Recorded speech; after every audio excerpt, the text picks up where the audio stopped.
Assalamualaikum yang sudah bergabung. Raisa, Farid, Edwin, nyalakan videonya. Masa Bunda ngobrol sama layar hitam? Nyalakan videonya ya, karena mau dipresensi. Yang videonya tidak nyala, enggak Bunda presensi nih. Farid, Raisa, Edwin.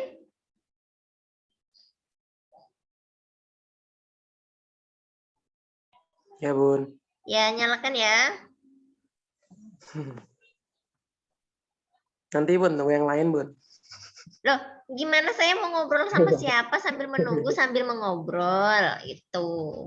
Mau Bunda ajak ngobrol, masa Bunda ngobrol sama layar hitam? Ya diaktifkan boleh, videonya yo, kayak Bunda nih. Bunda aktifkan videonya. Raisa ya juga Raisa.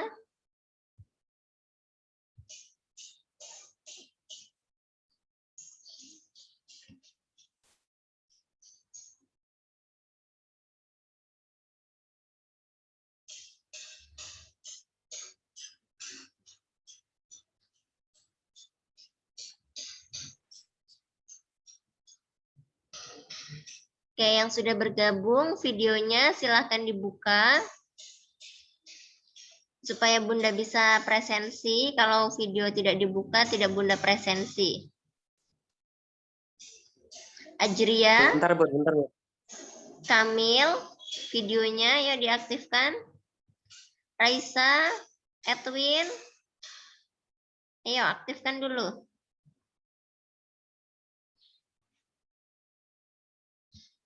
Masa Bunda ngomong sama layar hitam gimana? Aktifkan videonya.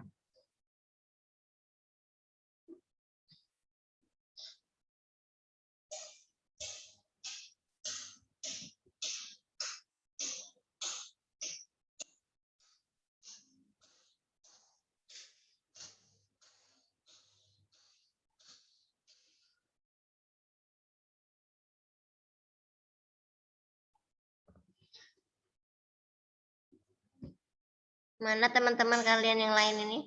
Aktifkan videonya.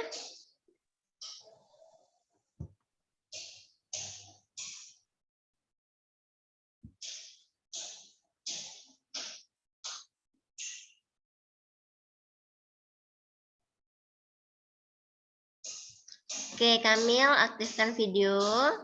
Farid, nah oke. Dibalik Kamil, itu Kamil kebalik itu. Nah oke. Farid, Raisa. Raisa. Videonya Raisa, ini nggak ada suaranya, ini ada orangnya atau enggak ini Raisa? Ajria juga Ajria.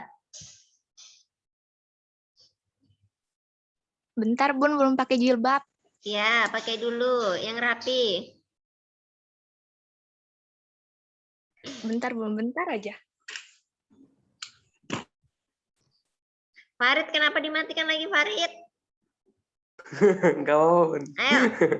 Bunda lo mau presensi gimana? Bunda mau mencatat namanya kalau enggak ada orangnya muncul ini.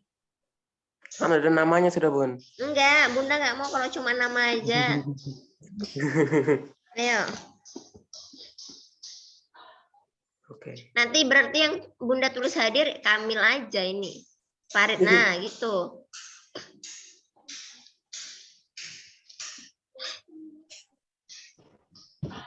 Ya. Edwin, aktifkan videonya Edwin. Desta aktifkan videonya Desta. Bunda mau absen Desta. Oke Edwin. Tuh Edwin pakai seragam, kenapa yang lain nggak pakai seragam? Harusnya pakai seragam kayak Edwin. Jumatan, Ini kan Bu. hari Jumat, Bun. Kemarin sudah pakai seragam kemarin? Enggak. Enggak juga. Enggak juga. Kemarin Miss sama ya, aja. sama Miss Anita ya? Iya. Iya.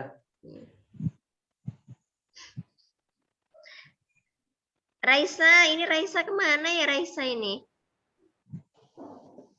Mau Bunda absen enggak ada manusianya. Enggak ada muncul ini Raisa. Dia baru selesai mandi. Iya kah? Ya ampun. Oke, diaktifkan videonya Bunda absen. Desta, aktifkan dulu Desta. Berliana Desta, aktifkan videonya. Bunda mau absen. Bentar, Bun. Talita, aktifkan videonya.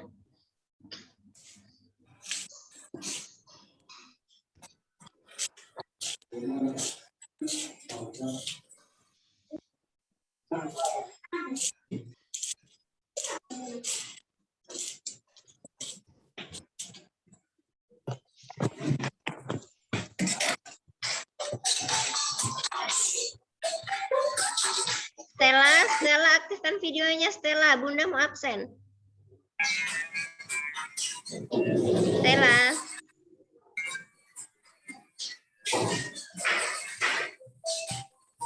Erik aktifkan videonya Erik. Bunda mau absen, oke. Yang belum aktifkan videonya diaktifkan dulu. Mau Bunda absen. Ini teman-teman kalian lama banget joinnya ini pada kemanaan ini? Hilang kali. Pada mau tidur siang kah sudah? Edwin gimana kabarnya Edwin? Baik. Baik, sudah makan siang Edwin? Belum. Belum. Kamil, gimana kabarnya Kamil? Baik. Baik, sehat kan Kamil ya hari ini? Alhamdulillah. Sehat, oke. Erik gimana kabarnya Erik?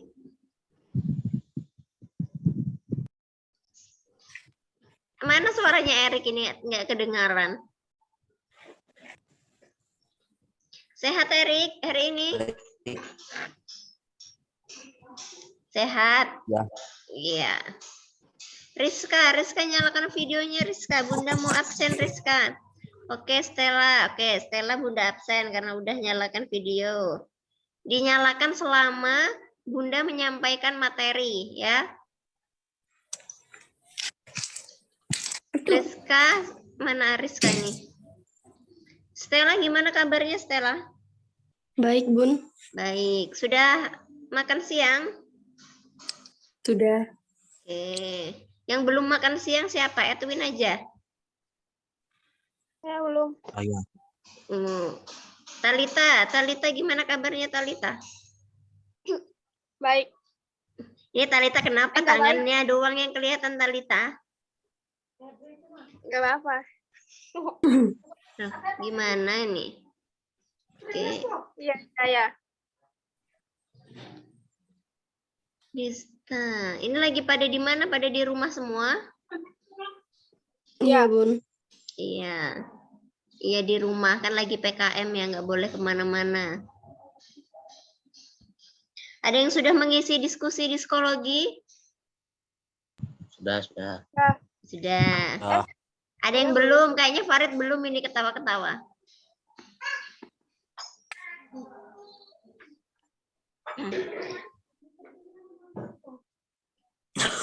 Suruh teman-teman yang lain untuk ikut join segera supaya kita tidak kesiangan.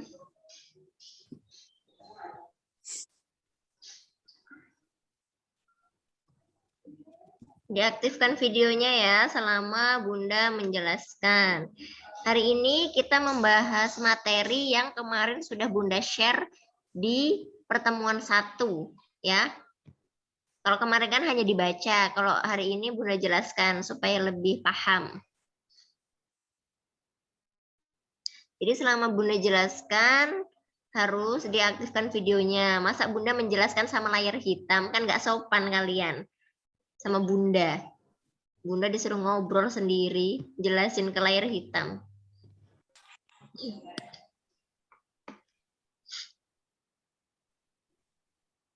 Oke, Subhan aktifkan videonya supaya Bunda absen. Ajria sudah belum Ajria pakai jilbabnya? Lama sekali Ajria.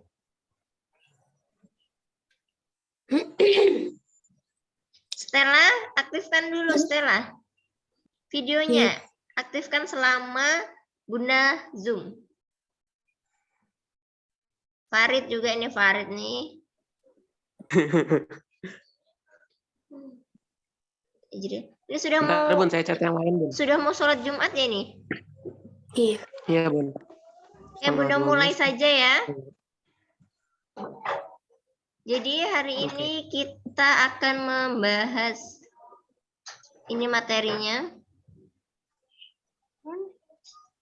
Kalian perhatikan videonya walaupun nggak kedengaran tapi diperhatikan videonya ya. Nggak tahu nih.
Oh iya, aku belum ada buku paket.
Oke, sudah.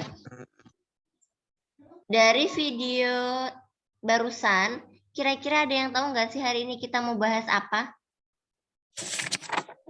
Teks laporan hasil percobaan. Iya, benar. Kita hari ini akan membahas teks laporan percobaan seperti yang udah Bunda share materinya sebelumnya di psikologi. Nah, yang akan kita bahas di sini berkenaan dengan pengertian dan fungsi teks laporan percobaan. Kita langsung saja ya, karena hari ini hari Jumat. Nah, di sini pengertian teks laporan percobaan. Jadi di sini teks laporan percobaan itu bentuk teks ya, bentuk teks atau tertulis yang berfungsi untuk menyampaikan hasil kegiatan percobaan. Jadi di sini tujuannya untuk apa? Untuk menguji atau membuktikan suatu teori. Sama seperti tadi. Tadi itu membuat apa? Kira-kira menurut kalian membuat apa tadi barusan video? Minuman kali, Bun. Bukan. Ayo, tadi kan nggak ada suaranya. Ayo, siapa yang tahu? Kira-kira tadi membuat Minuman apa? logam. Dia tadi Podcast kali, Bu. membuat hembusan Eksperimen. lava, membuat lava. Ceritanya membuat Tapi nggak lava warna-warna, Bun. panas. Membuat lava panas dari letusan gunung api. Ceritanya tadi Waduh. seperti itu. Namanya kan membuat suatu percobaan kan. Jadi anggap saja yang tadi itu adalah lava, percobaan membuat lava. Nah, sama seperti tadi, teks laporan percobaan itu berupa teks laporan eksperimen. Kira-kira kalian itu misalnya misalnya kalian kalau di rumah mau menggoreng telur. Kalau goreng telur kan biasanya hanya diceplok kayak gitu kan biasanya. Kalian mungkin mau buat eksperimen telur bentuk apa? Bentuk bunga, misalnya pakai cetakan bunga. Itu namanya juga eksperimen ya. Tidak harus goreng telur itu tidak harus bulat, bisa kotak, bisa bentuk bunga dan lain sebagainya. Itu namanya eksperimen kalian. Kemudian di sini ada macam-macam model teks laporan. Yang pertama itu ada teks laporan hasil observasi. Teks laporan hasil observasi ini apa kira-kira? Teks yang seperti apa? Observasi itu apa? Ayo, yang bisa jawab observasi. Pembuka atau pengantar tentang hal yang dilaporkan. Iya. Jadi itu namanya observasi ya. Kemudian di sini ada struktur teks laporan observasi yaitu yang pertama ada 4 ya. Untuk strukturnya teks laporan hasil observasinya yang pertama definisi umum. Ya, di sini definisi umum berisi tentang pembuka yang berisi pengertian tentang sesuatu yang dibahas di dalam teks. Jadi, ketika kalian ingin melakukan teks laporan percobaan, di definisi umum kalian harus paparkan pengertian tentang apa yang ingin kalian eksperimenkan. Ya, laporan apa kira-kira kalian mau buat apa? Itu dicari pengertiannya, apa. Kemudian yang kedua, definisi bagian. Jadi di sini berisi tentang penjelasan rinci. Penjelasan rinci berkenaan dengan teks laporan percobaan yang udah kalian buat tadi. Ya, terserah kalian mau bereksperimen apa. Misalnya bereksperimen menanam biji kacang hijau di kapas. Itu boleh, ya. Jadi nanti kalian jelaskan secara rinci di definisi bagiannya ini. Kira-kira berisi apa saja gitu. Kalau misalnya kalian membuat eksperimen, kira-kira isinya di sini apa yang perlu dijelaskan di bagian definisi ini.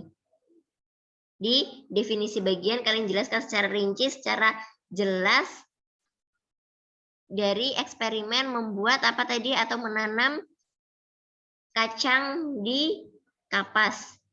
Kan menanam kacang bisa di kapas ya, jadi nanti dia akan tumbuh kecambah. Ada yang pernah nggak nanam kacang di kapas? Pernah. Pernah. Pernah. Tumbuhnya apa? Kecambah, kemudian kalian pindah nggak? Enggak. Enggak, di situ aja sampai mati sendiri gitu ya kecambahnya. Iya. Dia namanya nggak tahu, Bun. Iya kan? Kelas 7 kemarin kita begitu kan? Iya, ya Yo. justru itu harus bereksperimen supaya kalian tahu gitu kan. Kalau kita cuma diam saja, pasti kita tidak tahu gitu. Makanya kita harus perlu mencoba membuat sesuatu supaya kita tahu. Kemudian yang ketiga, definisi manfaat. Nah, bagian ini menjelaskan manfaat dari sesuatu yang dilaporkan atau sesuatu yang kalian buat. Kira-kira kalau misalnya kalian menanam kacang di kapas, manfaatnya itu apa gitu. Itu dijelaskan. Kemudian bagian penutup, yaitu bagian akhir rincian dari teksnya. Kalian jelaskan setelah kalian menanam kacang itu di kapas, itu kan kita lihat dulu ya beberapa hari atau mungkin 1 minggu. Nah, itu jadinya seperti apa gitu. Ya, jadi kalian jelaskan di sini di bagian penutup. Hasil dari penanaman kalian di kapas tadi seperti apa, itu kalian jelaskan di bagian penutup hasilnya. Sampai di sini ada yang mau ditanyakan?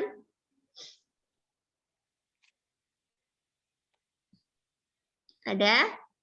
Kalau ada Bun, nanti kasih tahu, ya.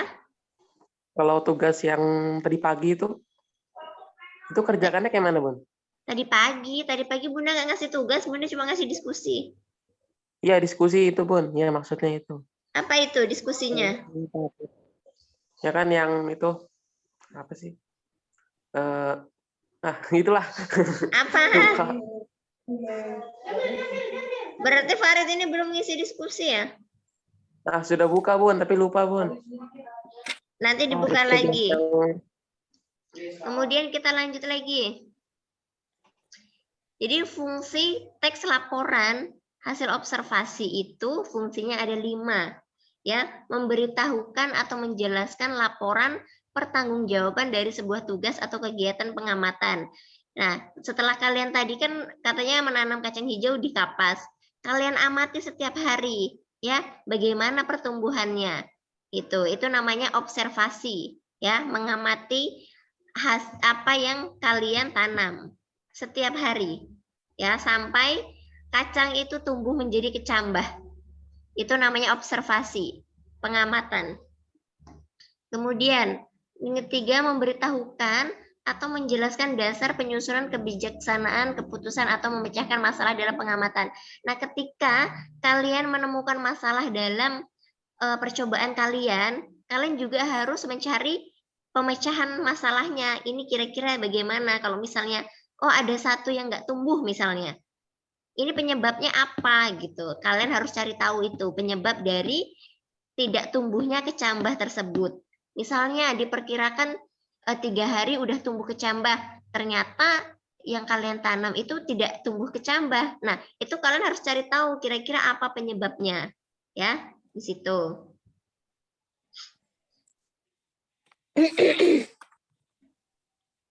Kemudian, nomor 4, merupakan sumber informasi yang akurat dan terpercaya karena disusun berdasarkan dengan data dan fakta.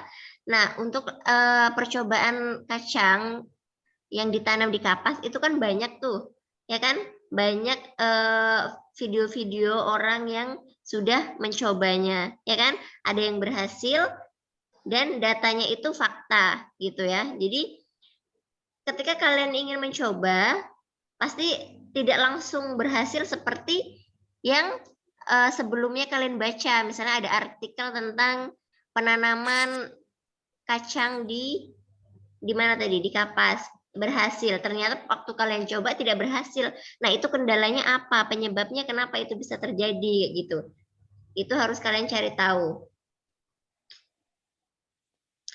Kemudian fungsi laporan yang lain yang terakhir yaitu merupakan sarana untuk mendokumentasikan hasil kegiatan observasi.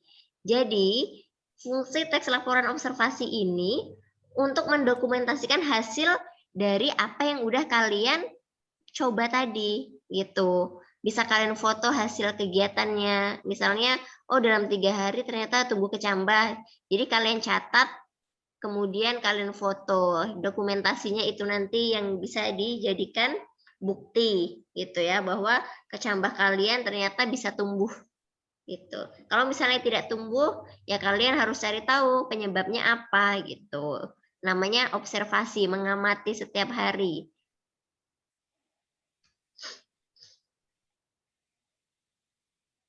Kemudian yang kedua, tadi kan teks laporan observasi ada teks laporan itu ada dua. Yang pertama teks laporan observasi yang tadi Bunda jelaskan, yang kedua teks laporan percobaan atau eksperimen. Jadi teks laporan percobaan yaitu teks yang berisi tentang percobaan yang dilakukan oleh siapa? Oleh siapa Penulis. biasanya? Iya, oleh penulis yang biasa berada ketika seseorang melakukan suatu percobaan. Penulisnya itu siapa ya kalian? Kalau kalian ingin melakukan apa tentang percobaan berarti siapa yang melakukan? Penulis. Penulisnya siapa ya kalian? Karena kalian yang melakukan teks laporan percobaan tersebut. Gitu. Jadi teks laporan percobaan ini bisa teks laporan ilmiah juga ya, praktikum, semacam praktikum.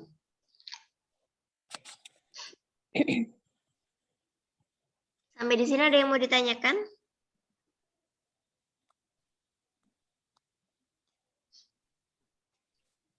Nggak ada? Nggak ada.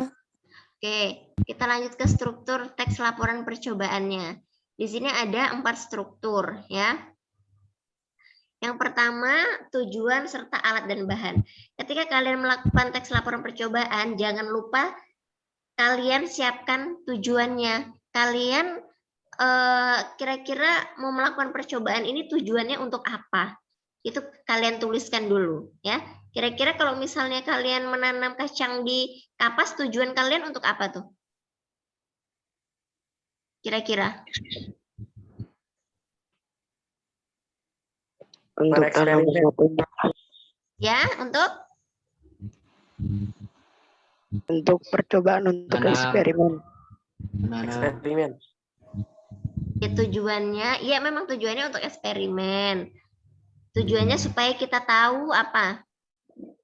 Bahwa dalam menanam kacang itu tidak harus di media tanah, tapi bisa menggunakan media Di media kapas. Gitu. Tujuannya harus ditulis dulu paling awal. Kemudian jangan lupa disiapkan alat dan bahannya. Kira-kira alat dan bahan apa yang kalian perlukan untuk menanam kacang hijau tadi? Ya kayak kapas, ada air, kemudian ada wadahnya gitu. Itu disiapkan. Kemudian jangan lupa tulis langkah-langkahnya. Ya, langkah-langkah dalam menanam kacang hijau tadi. Misalnya yang langkah pertama harus ngapain dulu sih? Gitu. Langkah kedua, ketiga dan seterusnya. Kemudian setelah sudah dicatat langkah-langkahnya secara lengkap, ya, kalian amati sama seperti tadi, kalian observasi, kalian amati setiap hari perkembangan dari kacang kalian tadi, ya. Kemudian setelah 1 minggu, kira-kira hasilnya seperti apa, ya? Kalian tuliskan di sini di struktur nomor 3 hasil. Hasilnya seperti apa setelah 1 minggu penanaman tadi? Kalian jelaskan di sini hasil dari tanaman kalian tadi. Dan yang terakhir simpulan. Kalian simpulkan ya tanaman tadi setelah 1 minggu gimana perkembangannya? Ada kendala apa saja gitu? Ada yang tidak tumbuh, penyebabnya apa? Itu kalian jelaskan ya. Sampai di sini ada yang mau ditanyakan? Ada? Bun. Ya? Bun. Ya, izin keluar dulu Bun, mau Jumatan. Oh iya, silahkan. Oke. Oke. Kemudian unsur. Nah, unsur dalam teks percobaan yaitu ada berapa unsur? Ada 3 ya. Jadi dalam teks laporan percobaan itu ada 3 unsur. Yang pertama sinonim. Nah, sinonim ini biasanya disebut persamaan apa? Persamaan Kata. Contohnya seperti apa?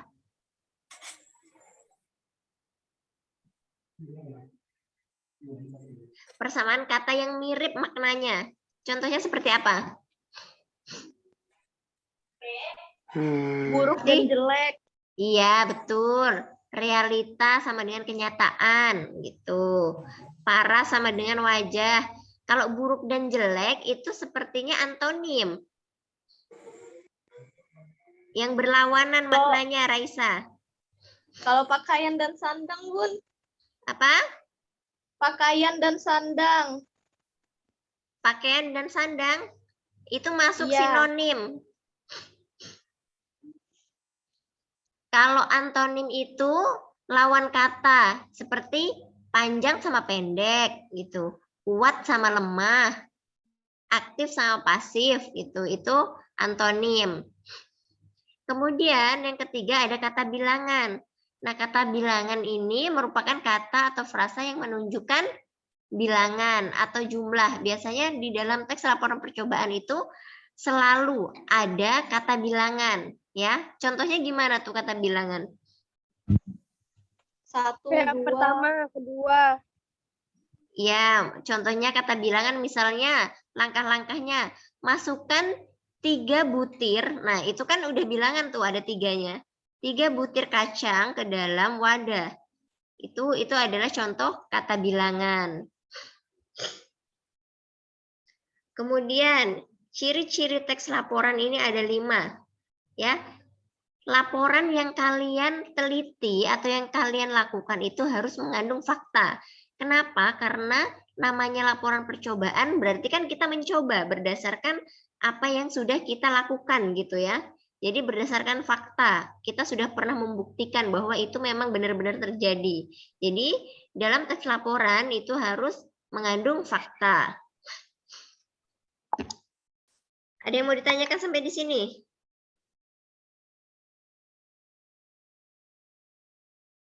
Nggak ada. Nggak ada. Kemudian harus bersifat objektif. Objektif itu seperti apa? Kira-kira seperti apa? Laporan yang kita buat harus bersifat objektif. Ada yang tahu nggak seperti apa objektif? Objektif itu harus mengenai keadaan yang sebenarnya, gitu ya. Sama seperti tadi fakta. Jadi dia harus mengandung keadaan yang sebenarnya. Itu namanya objektif. Tidak ada rekayasa di sini yang laporan yang kalian tulis. Jadi apa yang kalian teliti itu yang kalian tulis, itu yang kalian laporkan hasilnya seperti apa. Entah itu hasilnya bakal berhasil atau tidak, itu harus kalian tulis gitu ya. Dan di sini harus yang ketiga harus ditulis secara sempurna dan lengkap ya. Jadi laporan ketika kalian membuat laporan itu bahasanya itu juga harus diperhatikan ya, bahasanya udah pasti baku dan harus lengkap ya. Dari bahan dan lain sebagainya, langkah itu harus lengkap.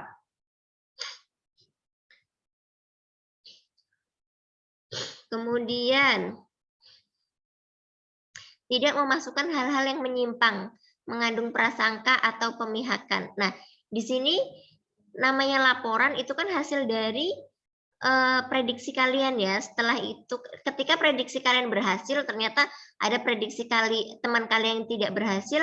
Nah, kalian tidak boleh mencantumkan dibandingkan dengan hasil temannya ya. Misalnya tidak hasil teman saya nggak berhasil dikarenakan adanya ini. Jadi itu kan udah mengandung prasangka atau hal yang menyimpang, itu tidak boleh ya. Jadi kalian harus mencantumkan hal-hal yang memang benar-benar laporan kalian itu yang kalian teliti. Tidak boleh melaporkan atau memihak. Misalnya ada yang ini, kalian memihak ini laporannya karena sama. Yang lain nggak sama hasilnya, itu tidak boleh memihak seperti itu. Kemudian yang terakhir, disajikan secara menarik. Baik dalam tata bahasa yang jelas, isinya berbobot maupun susunannya harus logis. Seperti tadi, bahasa dalam teks laporan kan nggak mungkin menggunakan bahasa tidak baku ya. Kalau misalnya di laporan menggunakan bahasa baku atau tidak sih?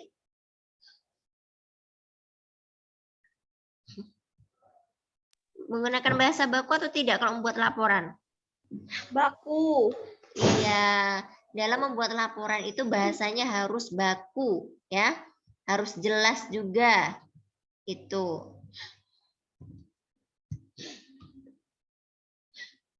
Kemudian ini langkah-langkah menulis teks laporan. Jadi langkah-langkahnya itu ada 4. Yang pertama, judul. Jangan lupa ketika membuat laporan itu harus tentukan dulu judul pengamatannya. Kira-kira mau mengamati apa? Misalnya mau mengamati tadi kacang hijau yang ditanam di kapas misalnya. Terus kalian harus menyusun kalimat pembuka. Ya, kalimat pembukanya itu harus kalian susun dalam teks laporan. Nanti kalimat pembukanya itu ada contohnya di buku paket. Nanti ada Bunda share di psikologi mengenai penyusunan teks laporan. Nanti kalian lihat saja di psikologi. Kemudian yang ketiga, menyusun isi laporan yang berisi gagasan pokok dan saran yang disertai alasan terhadap laporan hasil pengamatan. Jadi kalian harus membuat apa? Laporan yang berisi gagasan-gagasan pokok dan saran. Ya, misalnya kalian membuat tadi apa tuh namanya? Eksperimen kacang. Kira-kira gagasan pokoknya itu seperti apa? Kemudian saran, kalian harus menyertakan saran. Misalnya seperti ini ternyata punya kalian gagal. Nah, kalian harus memberi saran gimana supaya tidak gagal seperti kalian gitu. Supaya orang lain tidak gagal seperti kalian tuh harusnya seperti apa cara menanamnya gitu. Itu harus kalian cantumkan sarannya. Kemudian menulis kalimat penutup yang terakhir. Jadi dengan mengetahui teknik penyajian suatu hasil laporan atau kunjungan, maka akan dengan mudah menyusun laporan hasil pengamatan secara runtut dan menarik serta sesuai dengan kenyataan yang ada. Nah, untuk di sini kalian harus apa? Harus apa kira-kira di sini untuk menulis kalimat penutup?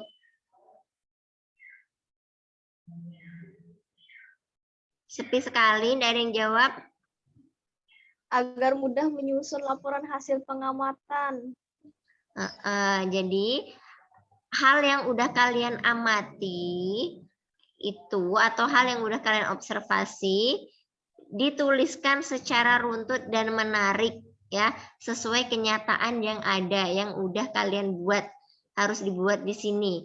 Harus menarik. Jadi orang-orang itu membacanya tuh juga lebih banyak gitu, lebih banyak yang mengikuti kalian. Oh, eksperimen, misalnya eksperimen Raisa, oh ternyata eksperimennya sangat menarik, ternyata banyak yang mengikuti eksperimen seperti Raisa gitu. Sampai di sini ada yang mau ditanyakan nggak?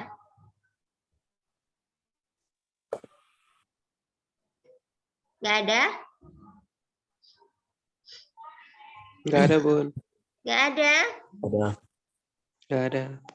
Oke, kalau tidak ada, nanti jika ada yang mau ditanyakan, baik di diskusi atau di diskusi tugas yang ada di psikologi, silakan tanyakan melalui WhatsApp Bunda boleh, tanyakan melalui forum diskusi di psikologi juga boleh ya. Jadi forum diskusi itu tidak hanya menuliskan jawaban diskusi kalian, tapi kalian juga boleh bertanya di situ. Misalnya, Bun, saya nggak paham nih bagian poin ini gitu. Kalian boleh tuliskan di forum diskusinya, ya.